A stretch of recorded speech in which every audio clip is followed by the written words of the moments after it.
Hello guys, this is Surendra Kumar. स्वागत है आपका अभियान आईएएस एकेडमी की अद्भुत प्रश्नोत्तरी कक्षा और एमसीक्यू के महायुद्ध में। तो जितने भी कर्मवीर श्रृंखला 2.0 के धीर वीर गंभीर योद्धा हैं, जल्दी आ जाएं कक्षा में और करेंगे क्लास की शुरुआत। आज बात करेंगे the very very very important, the most important constitution amendment के बारे में। यानी जितने भी संविधान संशोधन अभी तक हुए हैं उनमें सबसे खास, सबसे इम्पॉर्टेंट जो संविधान संशोधन है उनके बारे में चर्चा करेंगे, उनसे रिलेटेड क्वेश्चंस करेंगे। अगर आपने इन सवालों के जवाब दे दिए, एग्जामिनेशन में कोई भी आपको इन सवालों के जवाब देने से नहीं रोक सकता और इसमें से डायरेक्ट आपको क्वेश्चंस मिलने वाले हैं।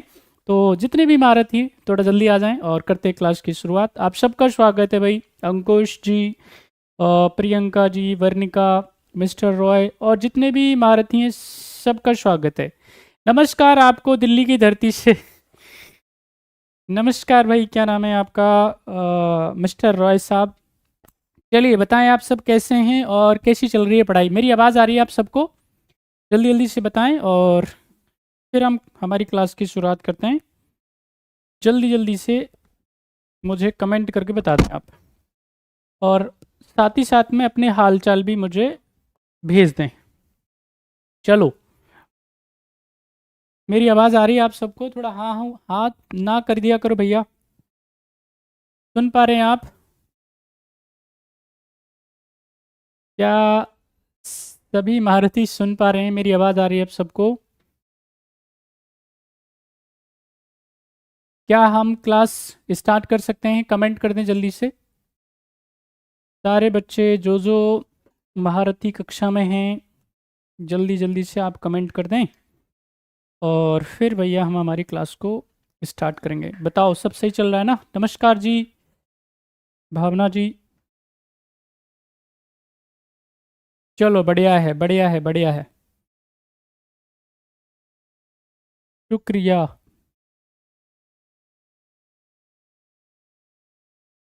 चलिए, एक बार फिर से आप सबका स्वागत है और हम हमारी कक्षा को स्टार्ट करते हैं बिना देरी के। और आप जवाब देंगे, ठीक है कि नहीं? बारी बारी से हम लोग बात करेंगे। सवाल इम्पोर्टेंट है और ध्यान से क्वेश्चनों को क्या करना है भाई, आपको पढ़ना है। आसान नहीं है, इतना आसान नहीं है, ठीक है कि नहीं? हर सवाल पे आपको क्या करना पड़ेगा? 10 बार सोचना पड़ेगा, है ना, विचार करना पड़ेगा। ऐसे ही आंसर नहीं दे पाएंगे आज सवालों के। ओके, तो चलते हैं, स्टार्ट करते हैं। क्वेश्चन नंबर 1 आपकी स्क्रीन पे, सारे बच्चे आंसर करें जल्दी जल्दी से। क्या है सही जवाब क्वेश्चन नंबर 1 का? बताएं जल्दी से। भारत के संविधान के अनुच्छेद 368 संविधान संशोधन की कितनी विधियां उल्लेखित हैं? भारत के संविधान के अनुच्छेद 368 में, ये मैं की कमी है इसमें, अब बढ़िया लाइन बन जाएगी। बोलिए भाई, क्या है सही आंसर? जल्दी जल्दी बताएं, आगे बढ़ें। How many methods of the constitution amendment are mention in article 368 of the constitution of India? क्या है सही जवाब? जल्दी बताएं और आगे बढ़ें। सारे बच्चे कमेंट करते जाएं, आगे बढ़ते जाएं। बढ़िया है, जिन जिन बच्चों ने जवाब दे दिया है हम थोड़ा आपको बता देते हैं इसके बारे में। सुन लेना ध्यान से, समझ लेना और नेक्स्ट टाइम गलती ना हो, है ना। देखिए यहाँ पे अगर हम बात करते हैं किसके बारे में, एक टर्म लिखा हुआ है यहाँ पे, संविधान संशोधन। तो कॉन्स्टिट्यूशन ऑफ इंडिया की जब हम बात करते हैं, अगर हम भारत के संविधान की बात करते हैं, तो भारत के संविधान में संशोधन करने की क्या है, बेसिकली हमारे पास में 3 रीति हैं, हमारे पास में क्या है, 3 तरीके हैं, ठीक है कि नहीं। यहाँ पे एक है आपको, उसको बोलते हैं, एक है आपको, उसको बोलते हैं हम लोग साधारण बहुमत। एक है उसको क्या बोलते हैं, साधारण बहुमत, और दूसरे को बोलते हैं विशेष बहुमत।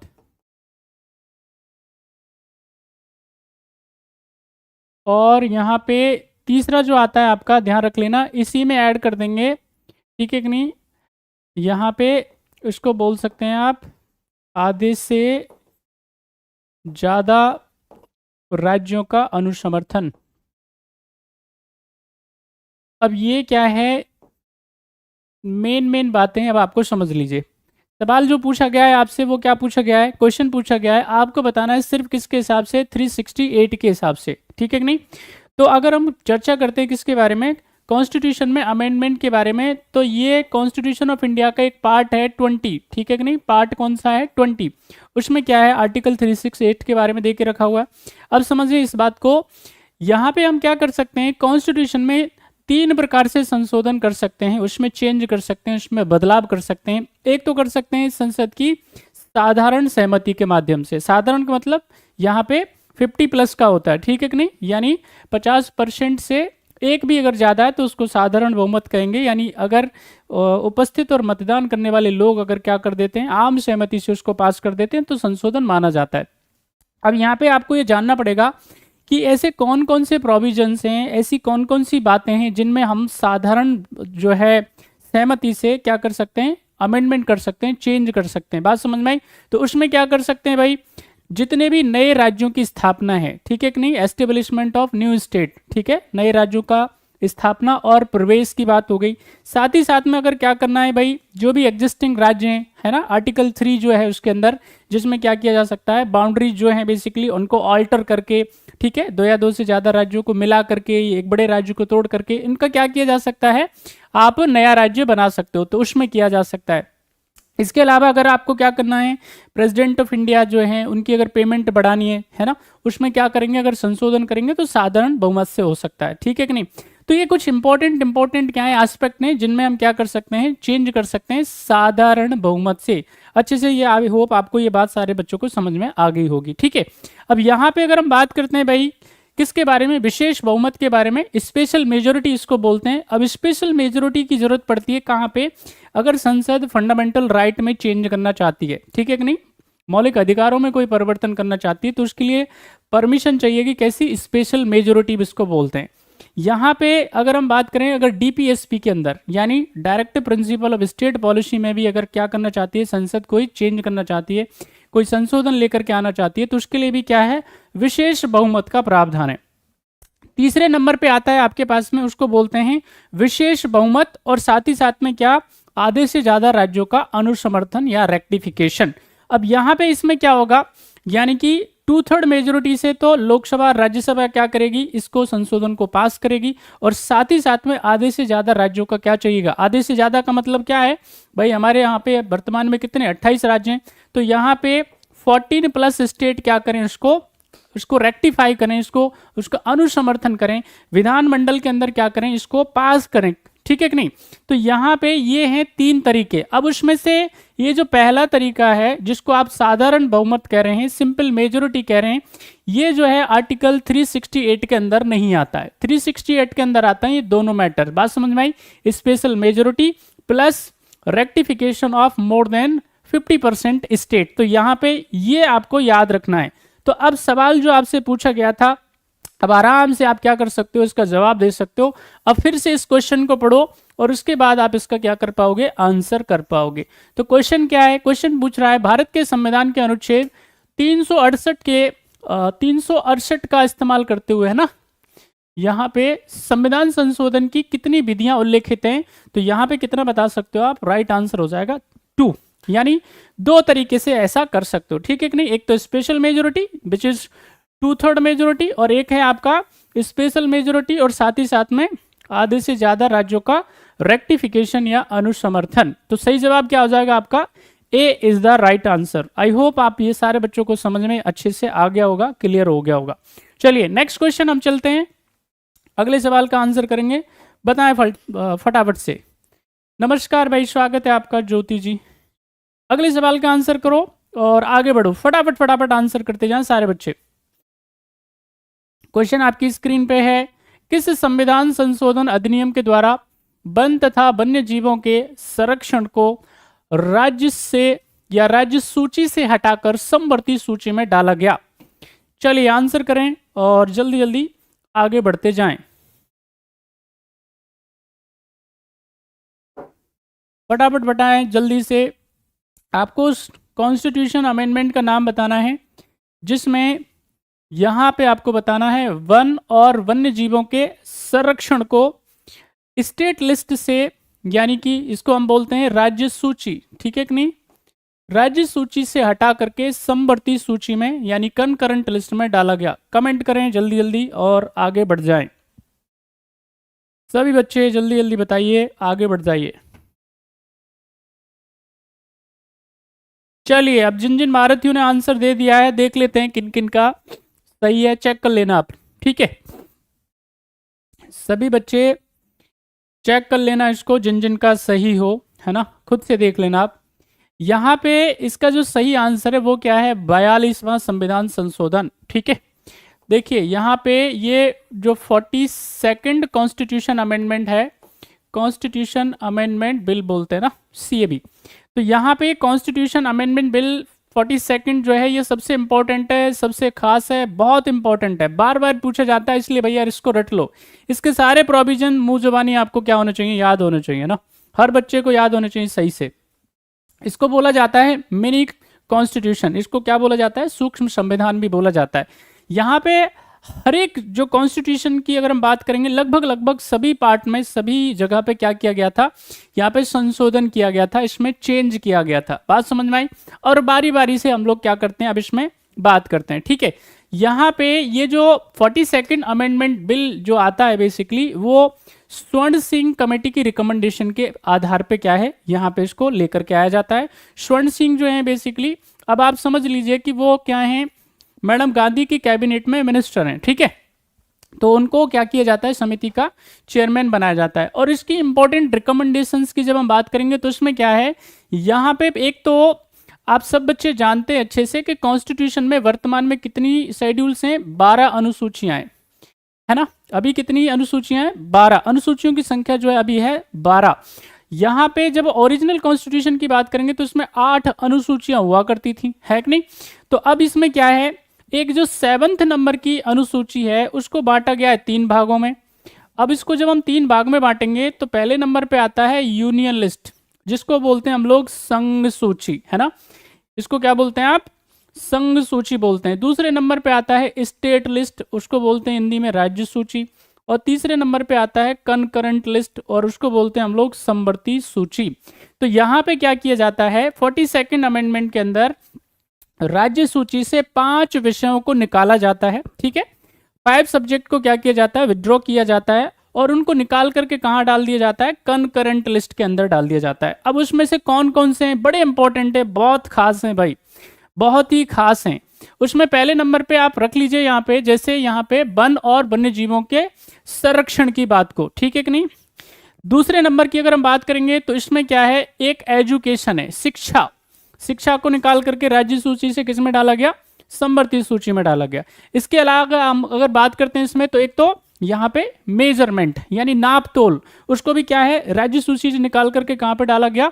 समवर्ती सूची में। इसके अलावा की अगर हम बात करेंगे तो उसमें न्याय निर्णय की बात, तो वो भी क्या है, इसको निकाल करके राज्य सूची से डाला गया किसके अंदर? समवर्ती सूची के अंदर। अब यहाँ पे भाई डीपीएसपी में भी चेंज किया गया था, direct principle of state policy, ठीक है, हर जगह पे चेंज।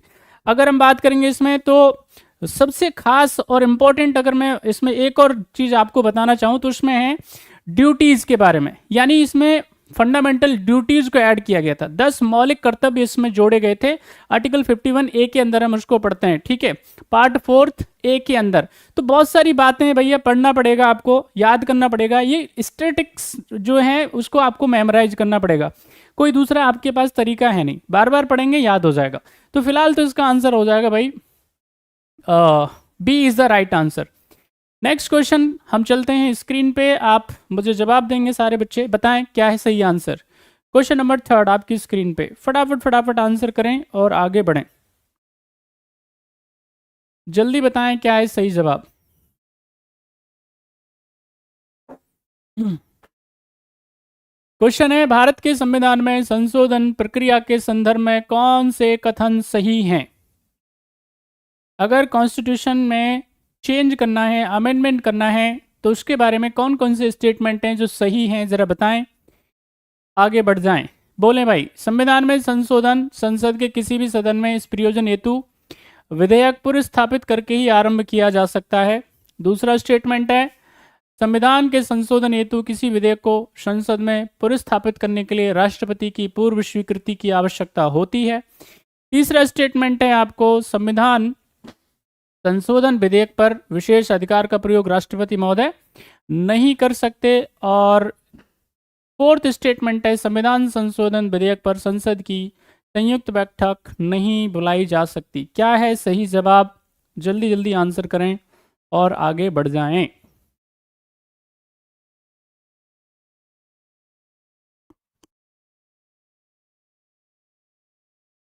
चलिए भाई, अब जो महारथी जवाब दे रहे हैं देख लेते हैं जरा किन किन का आंसर सही है।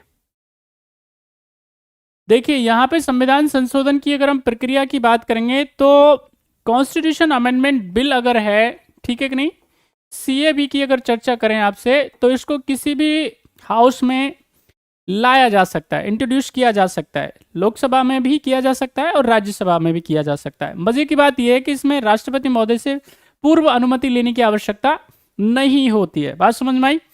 और अगली अगर हम इंपॉर्टेंट बात करेंगे तो यहाँ पे आर्टिकल 111 है, उसमें क्या है, स्पष्ट लिखा हुआ है, क्लियरली इसमें मेंशन है कि राष्ट्रपति महोदय क्या नहीं कर सकते, कॉन्स्टिट्यूशन अमेंडमेंट बिल के मामले में अपनी जो सहमति है, अपनी जो असेंट है, उसको होल्ड नहीं कर सकते, ठीक है कि नहीं, रिटर्न भी नहीं कर सकते। तो इसका मतलब क्या होता है? इसका मतलब होता है उनको परमिशन देनी ही पड़ेगी, ठीक है कि नहीं। तो संविधान संशोधन के मामले में क्या है, उनको अपनी परमिशन देनी ही पड़ती है। अगर मनी बिल का मामला है तो उसमें क्या कर सकते हैं, वो परमिशन दे भी सकते हैं, परमिशन देने से मना कर सकते हैं, ठीक है, रिटर्न नहीं कर सकते। अगर ये ऑर्डिनरी बिल है, अगर ये साधारण विधेयक है, तो साधारण विधेयक के मामले में क्या कर सकते हैं, वो परमिशन को होल्ड कर सकते हैं, रिटर्न कर सकते हैं, बात समझ में आई, और परमिशन देने से मना भी कर सकते हैं। तो ये ऑर्डिनरी बिल के मामले में होता है, बात समझ में आई। अब जरा इसको देख लेते हैं क्या क्या इसमें से आंसर सही हो जाएगा आपका। तो पहला है, संविधान में संशोधन के किसी भी सदन में इस प्रयोजन हेतु विधेयक पुरस्थापित करके ही आरंभ किया जा सकता है। तो ये बिल्कुल सही स्टेटमेंट है। संविधान के संशोधन हेतु किसी विधेयक को संसद में पुरस्थापित करने के लिए राष्ट्रपति की पूर्व सहमति की आवश्यकता है, नहीं, गलत स्टेटमेंट है। राष्ट्रपति संविधान संशोधन पर निषेधाधिकार का प्रयोग नहीं कर सकता, यानी मना नहीं कर सकते, बिल्कुल स्टेटमेंट सही है, करेक्ट है, इसमें कोई समस्या नहीं है। और इसमें ज्वाइंट सिटिंग भी नहीं हो सकती, ऑलरेडी हम बता चुके हैं आपको, लोकसभा और राज्यसभा में इसको अलग अलग स्पेशल मेजोरिटी से क्या करना पड़ेगा, पास करना पड़ेगा। यानी इसमें ज्वाइंट सिटिंग जो है, कॉन्स्टिट्यूशन ऑफ इंडिया के आर्टिकल 108 का इस्तेमाल इसमें नहीं होता है, ठीक है कि नहीं। यानी दोनों सदनों को एक साथ नहीं बुलाया जा सकता है, नहीं बिठाया जा सकता है, अलग अलग ही पास करना पड़ेगा, बात समझ में आई। और इस पर क्या होता है, इस पर डिबेट भी है, फिर कभी चर्चा करेंगे इसके ऊपर। फिलहाल इसका आंसर क्या हो जाएगा, इसमें से आप 2 को हटा दो और बाकी सही है। कहाँ है, राइट आंसर हो जाएगा डी। चलिए नेक्स्ट क्वेश्चन की तरफ चलते हैं। क्वेश्चन आपकी स्क्रीन पे है, क्वेश्चन नंबर 4। बताएं क्या सही जवाब है। सभी बच्चे आंसर करेंगे, जल्दी जल्दी जवाब देंगे और आगे बढ़ेंगे।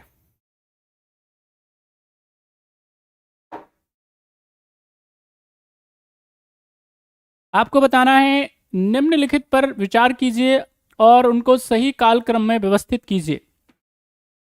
आपको क्रोनोलॉजी वाइज क्या करना है, घटनाओं को अरेंज करना है। चलो भाई जल्दी जल्दी जवाब दो, आगे बढ़ो। कुछ बात समझ भी आ रही है कि नहीं आ रही है? चलो, ऐसे बहुत सारे बच्चे हैं अभी तो ना कक्षा में है ही नहीं। देखो भैया, पढ़ना तो पड़ेगा, है ना, घर बैठे तो काम नहीं चलेगा। ऐसे तो इतने सारे महारथी हैं जो कक्षा में है ही नहीं, तो मैनेज करना पड़ेगा भैया। चलें, आंसर करें आप सारे महारथी, जो बच्चे कक्षा में हैं जवाब दें और आगे बढ़ें। सभी बच्चे जल्दी जल्दी आंसर करते जाएं, आगे बढ़ते जाएं। क्वेश्चन है आपकी स्क्रीन पे, consider the following and arrange them in the correct chronological order. शुक्रिया भाई ज्योति जी, शुक्रिया, धन्यवाद। तो आपको बताना है गोलकनाथ केस के बारे में, केशवानंद भारती केस के बारे में, 24th कॉन्स्टिट्यूशन अमेंडमेंट एक्ट के बारे में, 42nd कॉन्स्टिट्यूशन अमेंडमेंट एक्ट के बारे में। अब देख लो, इसमें डेट याद करनी पड़ेंगी आपको और घटनाएं भी याद करनी पड़ेंगी, तभी आप क्या कर पाओगे, जवाब दे पाओगे, अन्यथा तो नहीं। तो यहाँ पे गोलकनाथ अगर हम बात करेंगे केस के बारे में, तो ये होती है घटना कब, 1967 में। तो 1967 में क्या है, यहाँ पे स्पष्टतः माननीय सर्वोच्च न्यायालय के द्वारा कहा जाता है, सरकार को ये कहा जाता है, ये हिदायत दी जाती है कि अगर आपको डीपीएसपी को लागू करना है, अगर आपको direct principle of state policy या राज्य के नीति निर्देशक तत्वों को लागू करना है, बाकी में आप वेलफेयर करना चाहते हैं, लेकिन आप फंडामेंटल राइट पे क्या नहीं कर सकते, कंट्रोल नहीं कर सकते, उनमें कमी नहीं कर सकते। डीपीएसपी लागू करो, इसमें कोई समस्या नहीं है, लेकिन आप मौलिक अधिकारों में कमी नहीं कर सकते। तो ये मेन चीज रहती है, जरूर याद रखें इसको। केशवानंद भारती की अगर हम बात करेंगे, 1973 का बहुत ही चर्चित केस है, दुनिया के और भी बड़े देश इसका रेफरेंस लेते हैं। तो यहाँ पे स्पष्टतः क्या कहा जाता है, माननीय सर्वोच्च न्यायालय के द्वारा एक सिद्धांत दिया जाता है, उसको बोलते हैं आप बेसिक स्ट्रक्चर का सिद्धांत। यानी कि जो बेसिक स्ट्रक्चर है कॉन्स्टिट्यूशन की, उसमें क्या है, संसद परिवर्तन नहीं कर सकती, चेंज नहीं कर सकती, बाकी जो तुमको करना है करो, लेकिन आप बेसिक स्ट्रक्चर के साथ में छेड़छाड़ नहीं कर सकते। अब इस पे एक ऑलरेडी वीडियो है, आप जाकर के देख लेना कि बेसिक स्ट्रक्चर में क्या क्या चीजें आती हैं। बात समझ में आई? सब कुछ पड़ा हुआ है, जाकर के देखेंगे तो समझ में आएगा ना यार। इधर आपको अगर हम बात करें भाई किसके बारे में, 24th कॉन्स्टिट्यूशन अमेंडमेंट के बारे में, तो एक तो 24th प्लस 25th भी ये आता है 1971 में। 1971 के अंदर इसको क्या किया है, लेकर के आया जाता है। और इसमें क्या है, इसमें स्पष्टतः यहाँ पे क्या है, ये कहा गया है इसके अंदर कि भाई अगर यहाँ पे हम अगर संसद की बात करते हैं, है ना, किसकी बात करते हैं, संसद की बात करते हैं, तो संसद जो है बेसिकली कानून बनाने में क्या है, स्वतंत्र है बेसिकली, और उसमें क्या है, न्यायालय की दखल की जो बात है उसको रोका जाता है। यहाँ पे 42nd अमेंडमेंट के बारे में बता चुके हैं, 1976, ठीक है कि नहीं, मिनी कॉन्स्टिट्यूशन ऑफ इंडिया। अब जरा देख लो इसको क्रोनोलॉजी वाइज। तो पहले कौन सी घटना हो रही है, पहले घटना हो रही है पहली, फिर उसके बाद में दूसरी घटना हो रही है ये आपका 24th और 25th अमेंडमेंट, तो ये हो गया आपके पास तीसरी घटना, ये हो गई, और चौथी हो गई ये। अब देखो जरा इसमें कहाँ अरेंज है ये, तो गोलकनाथ जी हैं पहले नंबर पे आगे साहब, और उसके बाद में ये है 24th यानी तीसरा नंबर। तो पहला, तीसरा, दूसरा, चौथा, राइट आंसर इसका क्या हो जाएगा, ए इज द राइट आंसर। जय हिंद भाई, स्वागत है आपका मिस्टर निखिल। सही जवाब इसका हो जाएगा ए। नेक्स्ट क्वेश्चन आपकी स्क्रीन पे, जवाब दें आप फटाफट से, आगे बढ़ें। क्वेश्चन आपकी स्क्रीन पे, क्वेश्चन नंबर 5, जवाब दें, आगे बढ़ें। बोलिए भाई, सिक्किम के संदर्भ में, in context of Sikkim state, जरा बताएं। बहुत ही खूबसूरत, बहुत ही शानदार स्टेट है, नॉर्थ ईस्ट का, बहुत शानदार है ना, कंप्लीट ऑर्गेनिक स्टेट है सिक्किम। चलो बताओ इसके बारे में क्या सही जवाब है, फटाफट फटाफट आंसर करते जाएं, आगे बढ़ते जाएं।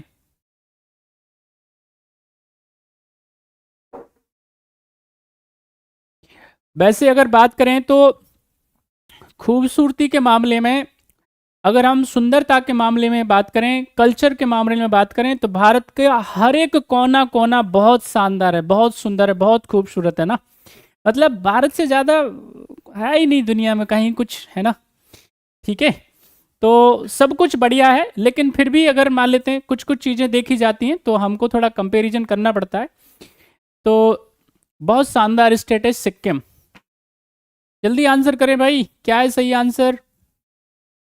अच्छा दे दिया है। देखिए यहाँ पे सिक्किम की अगर हम बात करेंगे तो सिक्किम जो है बेसिकली हमारे देश का 22वां राज्य बनता है, और ये बनता है भैया कब, 75 में, है ना, ये हो गया 75, 1975। अब यहाँ पे समझ लीजिए भाई क्वेश्चन कह रहा है आपसे, 35वें संविधान संशोधन 1974 के द्वारा सिक्किम भारत का संयुक्त राज्य बना। बिल्कुल सही है, ये स्टेटमेंट एकदम सही है, करेक्ट स्टेटमेंट है। दूसरा है, 35वें संविधान संशोधन से सिक्किम केंद्रीय व्यवस्थापिका के दोनों सदनों में एक एक प्रतिनिधि भेजने का हकदार है। गलत स्टेटमेंट है, त्रुटिपूर्ण पता करना था आपको, फॉल्स स्टेटमेंट पता करना था, तो ये गलत है। क्यों गलत है, क्योंकि ये 36वें संविधान संशोधन के द्वारा है ना, 36वां कॉन्स्टिट्यूशन अमेंडमेंट एक्ट, जो कि कब हो रहा है, 75। तो यहाँ पे क्या बन जाता है, पूर्ण राज्य। और साथ ही साथ में संविधान संशोधन द्वारा 371 6 अंत स्थापित किया जाता है, यानी वो इसके साथ में जोड़ा जाता है। तो सिर्फ और सिर्फ बी इसका क्या है, सही आंसर है, वही फॉल्स स्टेटमेंट है, 36 अमेंडमेंट है वो। चलिए, आई होप आपको यहां तक बात समझ में आ गई होगी। नेक्स्ट क्वेश्चन की तरफ चलते हैं। क्वेश्चन नंबर आपकी स्क्रीन पे 6। चले जवाब दें फटाफट से, आगे बढ़ें। Waiting for your answers. क्या है सही जवाब क्वेश्चन नंबर 6 का? किस संविधान संशोधन के अंतर्गत भारत में प्रशासनिक न्यायाधिकरण का प्रावधान किया गया है? कल परसों ही पढ़ाया ये टॉपिक भाई, ट्राइब्यूनल्स का जो टॉपिक है कल परसों ही पढ़ाया है। जिन्होंने नहीं देखा है जाकर के देख लेना, सब कुछ डिटेल में है उसमें, कौन कौन से ट्राइब्यूनल्स अभी हैं, कब कब बने थे, तमाम चीजें उसमें बताइए, रोल क्या होता है, सब कुछ है उसमें। सिर्फ आपको बताना इधर कॉन्स्टिट्यूशन का अमेंडमेंट। जल्दी बताएं, आगे बढ़ें।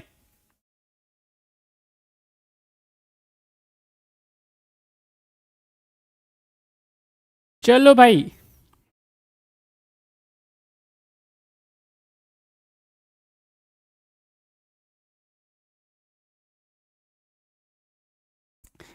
तो यहां पे जब हम बात करेंगे किसके बारे में, ट्राइब्यूनल्स के बारे में, तो ट्राइब्यूनल्स की जब हम बात करेंगे, जिनको हम लोग क्या बोलते हैं, न्यायाधिकरण की अगर हम बात करेंगे तो ये क्या होती हैं, ये होते हैं क्वासी जुडिशियल निकाय। क्या बोल सकते हैं आप इनको, अर्ध न्यायिक निकाय होते हैं। इनके पास में क्या होती हैं, सिविल कोर्ट की शक्तियां होती हैं। ये किसी को भी कॉल अपॉन कर सकते हैं, समन कर सकते हैं, पनिशमेंट कर सकते हैं, कंटेम्प्ट ऑफ ट्राइब्यूनल के लिए क्या कर सकते हैं, उसको सजा भी दे सकते हैं। बात समझ में आई?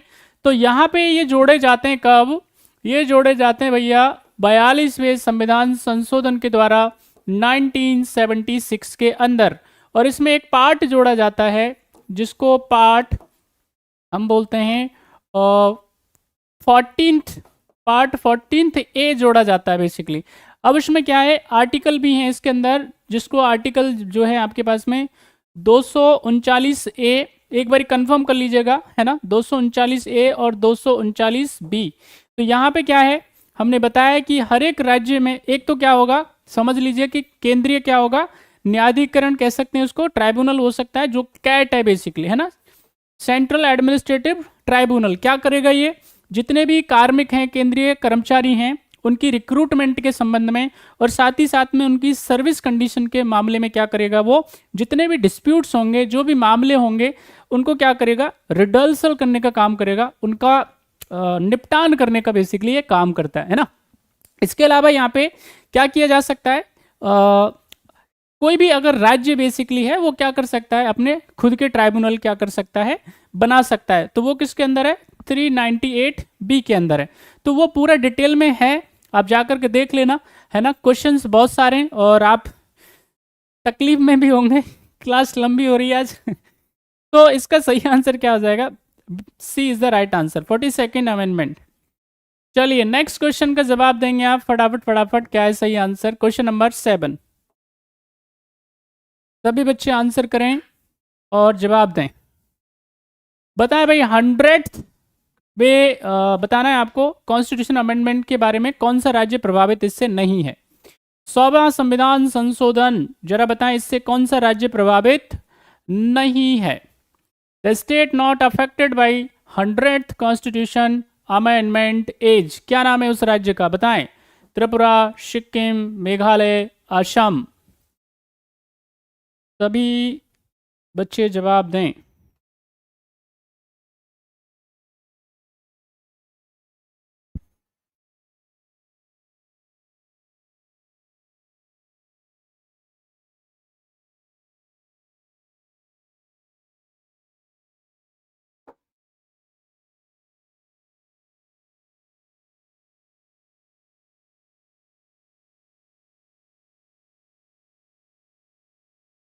तो इसका जो जवाब है भाई, सब बच्चों ने दे दिया है, बहुत ही बढ़िया है। देखो अगर हम बात करेंगे 100वें संविधान संशोधन के बारे में, 100वां संविधान संशोधन जो है वो 2015 में होता है। और ये किससे जुड़ा हुआ है, ये जुड़ा हुआ है भारत और बांग्लादेश से, यानी कि भारत और बांग्लादेश के अंदर जो इनक्लेव सेटलमेंट का मामला है, ठीक है कि नहीं, आप ऐसे समझ लीजिए बस्तियों के आदान प्रदान का मामला है, मानव बस्तियों के आदान प्रदान का मामला है। उसमें हमने 111 के आसपास सेटलमेंट क्या की हैं, हमने ये कंफर्म कर लीजिएगा, इसमें कुछ कम ज़्यादा हो तो अपनी तरफ से जोड़ देना, ज़्यादा हो गई हो तो कम कर लेना। तो 111 सेटलमेंट हैं, उनको हमने बांग्लादेश को दिया है और लगभग हमको 51 के आसपास बदले में मिली है। और इनसे क्या है, बेसिकली जो प्रभावित राज्य हैं उसमें क्या है, त्रिपुरा है, उसमें मेघालय है, उसमें असम है और उसमें वेस्ट बंगाल है, ममता दीदी। तो ये क्या है राज्य, इससे क्या है प्रभावित है बेसिकली। तो इसका जो सही आंसर है वो क्या होगा, इसका सही आंसर है सिक्किम, इससे क्या है अप्रभावित राज्य है। तो राइट आंसर क्या हो जाएगा इसका, इसका सही जवाब है बी। आई होप आपको ये क्लियर हो गया होगा। एक एक अमेंडमेंट आपको अच्छे से याद करना है, गलती वलती ना हो भाई। नेक्स्ट क्वेश्चन आंसर करें, क्वेश्चन नंबर 8, बोलें क्या है सही जवाब, आगे बढ़ें। भारत के संविधान की 7वीं अनुसूची की किसी सूची में किसी संशोधन का आरंभ कैसे किया जा सकता है यदि संशोधन लाने वाला विधेयक संसद के दोनों सदनों में से एक सदन में, जरा बताएं क्या है सही जवाब, फटाफट फटाफट आंसर करें, आगे बढ़ें।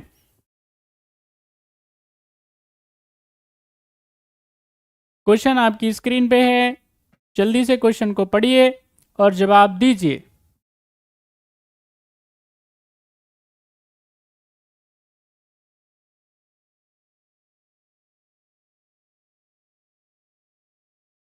बहुत बढ़िया है। देखिए हमने आपको अभी थोड़ी देर पहले ही हमने बताया था सेकंड और थर्ड प्रोसीजर के बारे में। आर्टिकल 368 की अगर मैं बात करूं आपसे, 368 अगर मैं अनुच्छेद की आपसे चर्चा करूं, आपसे बात करूं, तो उसमें क्या है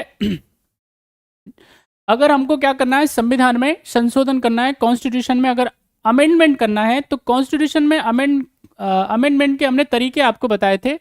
उसमें एक जो तरीका है थर्ड वाला, वो क्या है, वो है उसमें विशेष बहुमत और आधे से ज्यादा राज्यों का अनुसमर्थन। इसका मतलब क्या है, 2/3 मेजोरिटी प्लस 50 प्लस मोर देन 50 प्लस या 50 प्लस रेक्टिफिकेशन ऑफ स्टेट, यानी आधे से ज्यादा राज्यों का उसमें क्या होना चाहिए, अनुसमर्थन होना चाहिए। आधे से ज्यादा राज्य क्या करें, उसको रेक्टिफाई करें।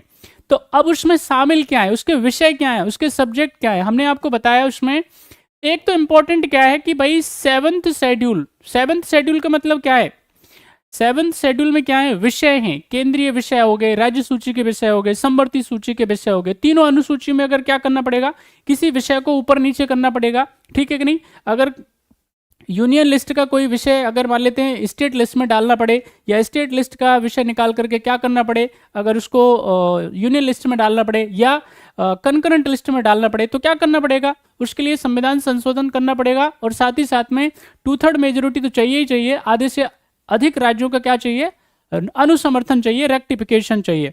तो ये विशेष प्रक्रिया का इसमें क्या किया जाएगा, पालन किया जाएगा। बात समझ में आ रही है। तो यहाँ पे एक तो क्या होगा, सदन की कुल सदस्य संख्या के बहुमत से ये पास किया जाना चाहिए, और उस सदन की कुल सदस्य संख्या के बहुमत से और उपस्थित मत देने वाले सदस्यों के कम से कम 2/3 मेजोरिटी के, बात समझ में आई, और भारत के कम से कम अधिक राज्यों के विधानमंडलों। तो यहाँ पे आपको ये 2 और 3 ही स्टेटमेंट सही है, ऊपर वाला तो नहीं है, ऊपर वाला तो एकदम स्टेटमेंट नहीं है। बात समझ में आई। तो क्या हो जाएगा, इसका सही आंसर क्या हो जाएगा, सी हो जाएगा भाई, ठीक है कि नहीं, सी इज द राइट आंसर। थोड़ा मुश्किल क्वेश्चन है, इतना आसान क्वेश्चन नहीं है, मुश्किल क्वेश्चन है, तो इसलिए आंसर क्या हो जाएगा इसका सी। अब इसमें क्या है, अब जैसे राष्ट्रपति के चुनाव की प्रक्रिया है, ठीक है कि नहीं, तो उसमें अगर संशोधन करना है तो उसके लिए भी क्या करना पड़ेगा, यही प्रक्रिया फॉलो करनी पड़ेगी, ठीक है कि नहीं। 2/3 मेजोरिटी और आधे से अधिक राज्यों का अनुसमर्थन, तो ये सब क्या है। अब इसके और विषय हैं और इंपॉर्टेंट चीजें, जाकर के देखना आप इसको, ठीक है, अच्छे से पढ़ना क्योंकि खास है, बहुत इंपॉर्टेंट है। चलिए नेक्स्ट क्वेश्चन की तरफ चलते हैं हम लोग, और क्वेश्चन नंबर 9 करिए आंसर जल्दी से। क्वेश्चन नंबर 9 का क्या है सही जवाब, जल्दी बताएं, आगे बढ़ें। आपको बताना है 44वें संविधान संशोधन द्वारा राष्ट्रपति की शक्तियों में क्या वृद्धि की गई, कमेंट करें जल्दी से। राष्ट्रपति एक बार मंत्रिमंडल को उसकी राय पुनर्विचार के लिए लौटा सकता है, राष्ट्रपति एक बार मंत्रिमंडल को उसकी पुनर्विचार के लिए सौंप सकता है, राष्ट्रपति प्रधानमंत्री की सलाह को मानने से इनकार कर सकता है, इनमें से कोई नहीं। क्या है सही जवाब, जल्दी दीजिए answer. What was the increase in the powers of the president by 44th constitutional amendment? जल्दी आंसर करें फटाफट।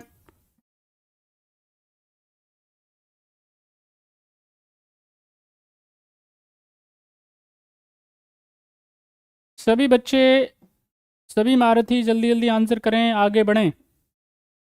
क्या है सही जवाब? क्वेश्चन नंबर, बहुत बढ़िया बहुत बढ़िया, शाबाश, नाइस, बहुत ही बढ़िया खेल रहे हैं आप सब।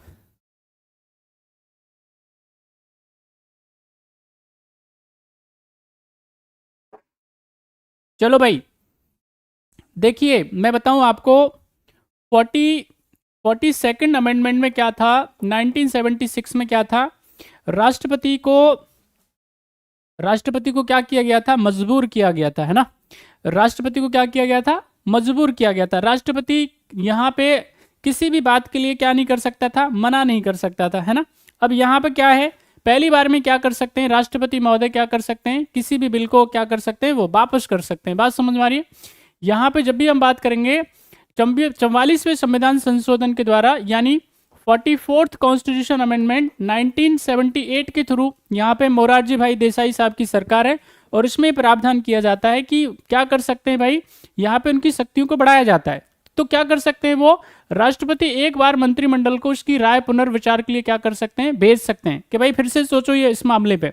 और अगर फिर से मंत्रिमंडल उसको भेजता है तो अब इस बार क्या करना पड़ेगा? उनको अपनी सहमति देनी पड़ेगी। तो इसका सही आंसर क्या है? A is the right answer. Next question आपकी स्क्रीन पे, जवाब दें फटाफट से, अंतिम क्वेश्चन है। सभी बच्चे आंसर करें जल्दी जल्दी और आगे बढ़ें। क्वेश्चन आपकी स्क्रीन पे है, क्वेश्चन नंबर 10। नवीन राज्यों के गठन से संबंधित प्रावधान संशोधित किए जा सकते हैं।